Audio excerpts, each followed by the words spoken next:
না, কিন্তু শিল্পী হওয়া এত সহজ না। মানে আপনি টিকটক করে আপনার হতে পারে 20 মিলিয়ন ভিউ, বাট সেক্ষেত্রে তো আপনি কখনো শিল্পী হতে পারেননি। এটা একটা ডিফারেন্ট জার্নি। তো শিল্পীদেরকে ভোট দিয়েছি।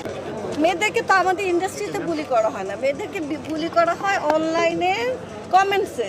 ওখানে কেউই আমাদের ইন্ডাস্ট্রির লোক না, ওখানে সবাই সাধারণ জনগণ। এবং আমার মাঝে মাঝে কমেন্টস দেখলে মনে হয় একই লেখা কপি পেস্ট করে দেয়। মনে হয় 3000 লোক আছে যাদের কাজ হচ্ছে বিভিন্ন কন্টেন্টে দিয়ে গালি দেওয়া, কারণ তাদের আর কোনো কাজ নাই, কপি করে পেস্ট করে দেয় ঘুম থেকে উঠে, এটাই তাদের কাজ। সাজেশন এফডিসি, মানে এফডিসি অবশ্যই একটা কোর জায়গা, কিন্তু এফডিসির বাইরে তো সিনেমা হচ্ছে, সিনেমার কাজ তো হচ্ছে।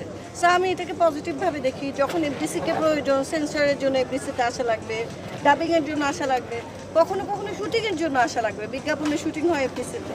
সো এফডিসি কিন্তু কখনো বন্ধ হয়নি বা হওয়া সম্ভব না, তো হবে আর কি। এফডিসি ভালো, আমি পজিটিভলি দেখি। তো যে গত 2-3 বছরে আমরা অনেক সিনিয়র শিল্পীদেরকে আমাদের জীবন থেকে হারিয়েছি। তো এখন জীবনেই যারা নেই তাদেরকে কীভাবে আমরা নির্বাচনে দেখবো, তাই না? তো নতুনরা আসছে, নতুনরাই তো দেশকে এগিয়ে নিয়ে যাবে, তো এটা ভালো হবে।